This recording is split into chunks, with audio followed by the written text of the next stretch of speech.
Thanks so much for your time. I am Pius Kojobaka, and looking at our stories, improved revenue mobilization is needed to help the country meet its critical development needs in the coming months. That's a new warning coming from the World Bank. There is more in the following Business Desk report. The World Bank in its Public Finance Review report was worried that, despite various reforms undertaken by government over the past years, Ghana is still struggling among its peers when it comes to raising the required revenue and taxes as a percentage to GDP.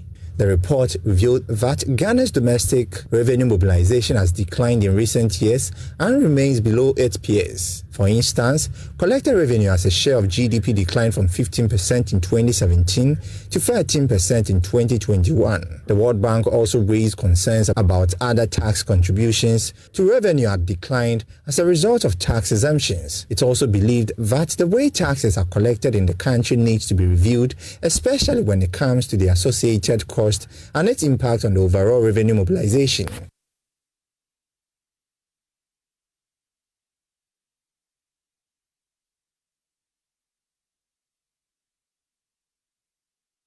And on the back of that, the World Bank is also making some recommendations on how to deal with the revenue shortfalls. And I want us to have a read about it. Let's get onto my touch screen as we have it. Accelerate revenue mobilization efforts, closing both the policy and compliance gaps. Now, the World Bank, number one, says medium-term revenue strategy, which it says is timely implementation for the medium-term revenue strategy with appropriate revenue administration measures. It goes on to say you have to do that by removing VAT exemptions and also reforming the CIT by phasing out tax holidays and exemptions and strengthening safeguards against profit shifting and reducing customs exemptions on that score as well, also enhancing the progressivity of PIT.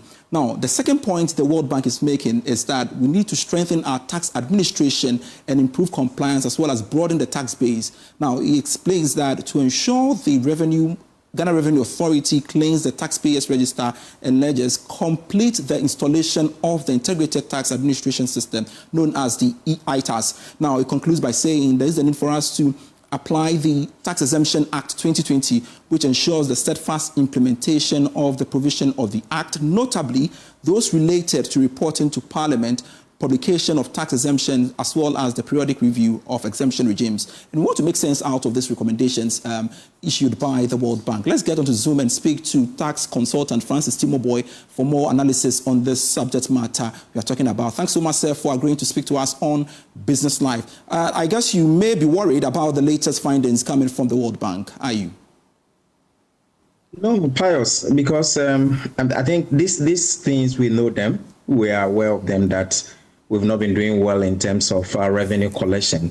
So it is just a rehash of the existing problems that we have. Pius, you and I know when it comes to tax collection, which is measured by the tax to GDP, if you don't have enough natural resources, Ghana is not doing well. We are falling behind all our peers. So for me, we are aware of the tax compliance. We are aware of the taxpayers register.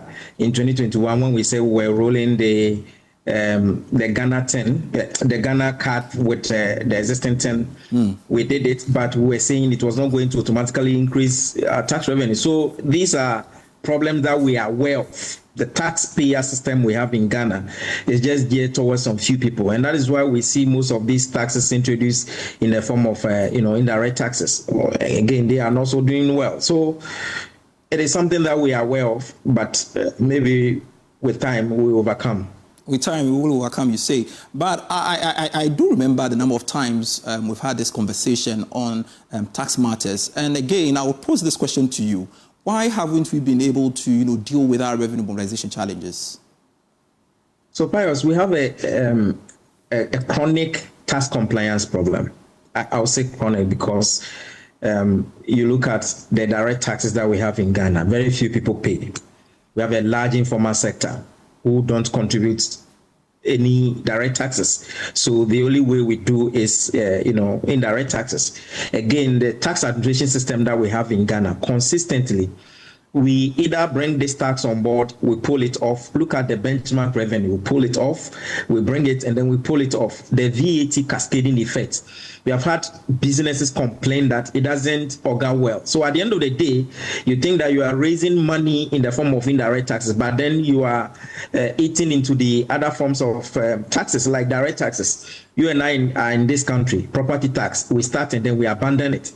So we have multiple challenges, and I think that until we're able to sit and then, find solutions to it, we're going to have these problems. The tax administration system in Ghana requires revamping. And when you take a critical look at the report the Bank of Ghana is issuing, it is pushing for a removal of all forms of tax exemptions. And I'm wondering whether that is feasible. It is, because before the Parliament that ended recently, you recall the amount of exemption that some companies were seeking. But over the period, our tax exemption alone contributed about close to 4% of our GDP. Meanwhile, total tax to GDP is just around 14%, far below countries that you are even supposed to be described as better. Botswana and then Chad are the companies that we are, within the ranges with. Of course, Nigeria is they have enough resources. So when it comes to tax to GDP ratio, we say that they have some amount of resources. Globally, you are supposed to get a minimum of 15%. We have never crossed that. It is in 2024 that, looking at the GRA report that they have released, I'm told that if you do the calculation, we have jumped to 17%, which is a very fantastic measure. So we need to do more. We are not doing well when it comes to the tax collection that we have in Ghana. I mean, you cannot be compared with countries like Chad when it comes to your tax collection. And can the GRA be blamed for that? I think not. Over the years, if you study the way government has behaved, we don't invest much in our tax system. You need to put in money in order to recoup. So in terms of system, it's recent that we have seen some digitalization of the administration system, and you can see that it's yielding.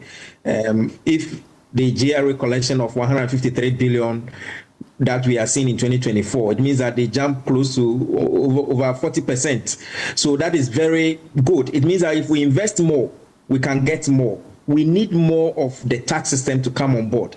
Again, the policies that we bring, we just have to look at it in a very long term before we implement it. We can't be bringing tax policies very short term and then we pull it off. So we can say to some extent, GRA needs to do more when it comes to compliance, but government must also be blamed for some of the investment and the policies that they bring. Mr. Timobo, do you think that this development might make it difficult for government to press ahead with proposed tax cuts in the 2025 budget? Pius, we mentioned that if the government does not seek alternative, the e-levy and then the COVID-19 alone will give us over 6.4 billion cedis. So obviously, if reforms are not taken immediately, and for me, focus should be on compliance, we're going to struggle a little bit, especially now that some countries are withdrawing their aid. But I'm happy that the current minister indicated that he is not interested in introducing new taxes. He is more focused on bringing on board the compliance measures. Let's enforce the existing taxes. By doing so, we're able to, encourage other companies to also, comply. We need a full compliance to, especially the taxes that we are not neglected. Go to property tax. Let's look at the other direct taxes that we normally talk about, the informal sector. Let's look at how do we even implement the holistic taxes that we have in our laws. I think that if we do that, we'll be able to, back up the gap that we have created. And the exemptions, I agree perfectly. And I'm happy that the minister said that they are going to review the exemptions. We need to take a holistic review of it. If the exemptions are not bringing in the required returns, why give exemptions? It is more like an investment. We give away the taxes. We must recoup it maybe in 2 or 3 years. We can't be doing, for that Christmas with our taxes. Francis Timobo, thanks so much for your input at this very moment. We truly appreciate it. He's a tax consultant speaking to us here on Business Life. Now, the 2025 Banking Sector Outlook Report has shown that Ghana's rising public debt and high interest payments will continue to constrain government finances, consuming a significant portion of total expenditure. While debt restructuring in 2023 provided some relief, projections for 2025 indicate that debt management challenges persist. Joy Business's Winston Taki has more in this report. According to the 2025 Banking Sector Outlook Report, Ghana's rising public debt and interest payments remain a major concern, consuming 30.9% of total government spending in 2022, though this dropped to 24.4% in 2023 after the debt restructuring. These fiscal pressures are affecting the banking sector, particularly through liquidity shortages caused by heavy government borrowing. This restricts lending to the private sector, slowing economic growth. Rising debt also raises the risks of government default, threatening banks holding large amounts of government securities. Despite the risks, opportunities still exist. The government's digital tax reforms under the IMF program creates new prospects for banks to support tax collection systems. Additionally, Ghana's focus on clean energy and climate initiatives presents opportunities for green financing solutions. The report states that the bank's ability to adapt will shape Ghana's economic stability and financial resilience in 2025.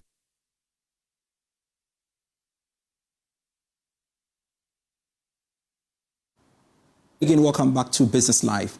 Government statistician Professor Samuel Kobnenim has emphasized on the need for strategic partnership with key stakeholders, especially in the telecom sector, to advance the use of data in making efficient policy decisions for national development. He made the remark during a stakeholder engagement here in Accra. Here's a report.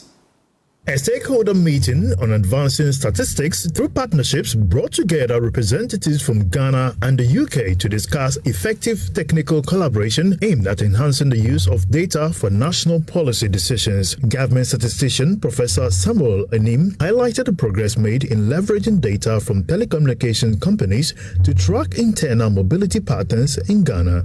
This can be used in so many respects, and what we've demonstrated today is to get a better understanding of how that affects internal mobility.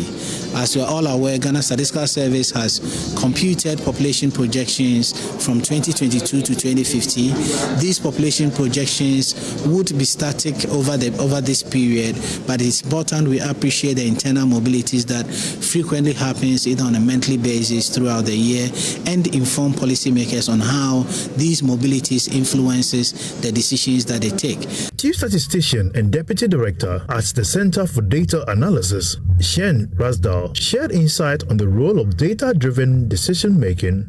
The way that we're able to do more with data and be better with data and get the right data in the right place at the right time is by really building partnerships and exploiting the whole range of data that is available. For the UK government, partnerships like this are exactly the way that we want to be delivering. And in particular, those partnerships that are working across all of the UK's assets. Deputy Director for Health and International Partnerships at the UK's Office for National Statistics, Dr. James Tecker, expressed optimism about sustaining and expanding the collaboration with Ghana. I look forward to extending our partnership with Ghana Statistical Service, which has been so fantastic over the last 6 or 7 years. And some of the work that you're doing is just hugely innovative. This work with mobile phone data, it's truly world class. The meeting culminated in the signing of a memorandum of understanding between the Ghana Statistical Service and the UK's Office for National Statistics. Let's now touch on one of our headline stories. The Ministry of Food and Agriculture has launched the Irrigation for Wealth Creation program to build irrigation facilities in various regions in the country to reduce dependency on rainfall agriculture. Speaking to the media, Minister for Food and Agriculture, Eric Opoku, said the project will help increase agricultural production of raw materials to feed industries for continuous production under the 24-hour economy policy. The Irrigation for Wealth Creation project, which is expected to be completed within 12 months, will commence its first phase in 8 regions. The initiative is expected to boost food security, create employment, and strengthen the agricultural sector by providing consistent water supply to farmers. Speaking at the launch, Minister for Food and Agriculture Eric Opoku emphasized that the project is designed to enhance agricultural productivity by ensuring a stable supply of raw materials for industries. So all our economic policies will be revolving around agriculture. And as you are all aware, agriculture in Ghana is basically rain-fed agriculture. And rain-fed agriculture can never guarantee food security. It is against this background that we have decided to roll out an important program in the agricultural sector called Irrigation for Wealth Creation. Our hope is that if we are able to provide more irrigation infrastructure, we can ensure all year-round production to sustain the businesses and to create jobs for the teeming youth of our nation. He also indicated that implementation of the project will begin after the approval of the 2025 budget. Immediately after the approval of the budgets, the contractors will have to be engaged for them to move to the field. Now we don't have the approval to spend. So what we can do is to generate the relevant information in preparation towards implementation. So as soon as the budget is approved, we'll then start the processes of awarding the contracts for the contractors to move to sites. Farming in Ghana is seasonal. It's seasonal because it is rain-fed. We depend solely on the weather. If the vagaries of the weather is not that favorable, you see our farmers weeping. They lose all their investment in agriculture. And we want to reset the agricultural sector, we want to change everything. So now we want to wean ourselves from rain-fed agriculture to irrigation-based agriculture, where the farmers can farm throughout the year. The Minister of Food and Agriculture also urged the regional ministers to facilitate the acquisition of lands for the implementation of the project. Let's stay longer within the agricultural sector. The Africa Development Council has urged the government to hinge the 24-hour economy policy on agriculture and manufacturing. That approach is stressed would boost productivity, create jobs and strengthen Ghana's economy. The council said this at an executive council meeting. The Africa Development Council is a non-profit organization that promotes sustainable industrial development in Africa. The ADC works with a variety of stakeholders, including African government, businesses, civil society organizations, and international partners. Dr. Prince Kofi Klugeson, speaking to Joy Business at the Executive Council meeting, stressed the need for a strategic plan to achieving economic stability. Most of the organization and function has all been based on political development, but it has done something to provide the independence for the countries. But what happens after the independence is what we are all fighting and lagging behind. So African Development Council tend to tap into the various countries and try to remove barriers, that prohibit trade, prohibit development, prohibit governance for the country. If you look at Africa, the major problem in Africa, we hear about the Sahel and all this issue, Ghana, Galamsey, and all of these. They are not Galamsey or Sahel as we hear it. It's our business. It's a private sector. People are seeing something that we, the Africans, are not seeing. So they come here, and go there and they take our gold, our diamond away, and take our children. On this spot, President of the Africa Development Council, Engineer Dr. Bright Achusogbe, advocated for policies that support industrial development in Africa. To make a change, there must be carriers of change. And who are those carriers of change? The think tanks, the associations, the SCCOs, and co.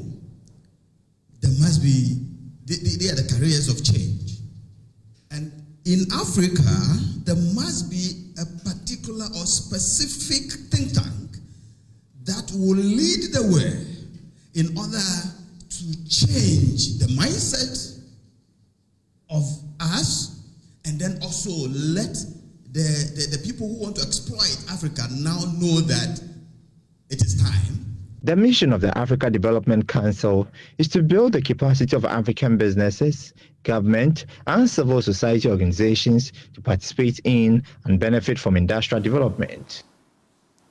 In a significant step to strengthen its relationship with the Ghana Traditional Authority and the Ghana State, the leadership of GCB Bank PLC has paid a courtesy call on the government chair to formally introduce the bank's new managing director, Farihan Al-Hassan, to His Royal Majesty King Taki Taekuchuru II.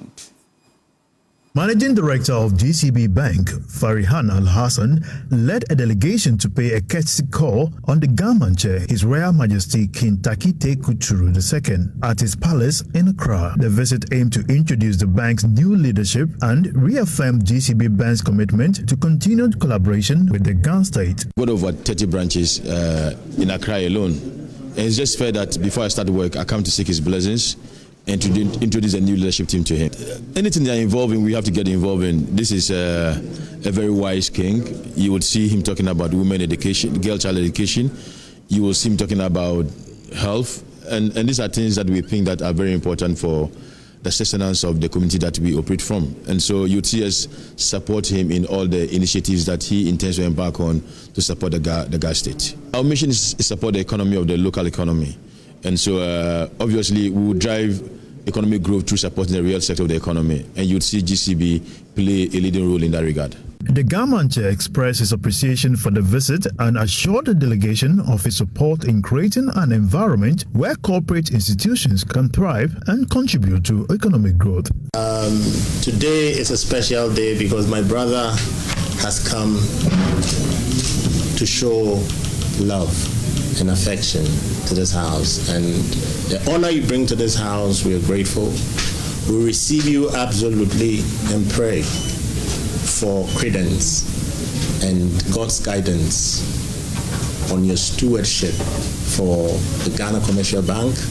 I believe that in your tenure, the bank will be transformed to another level, and that you'll be able to hold our city in support with other banks and even the central bank.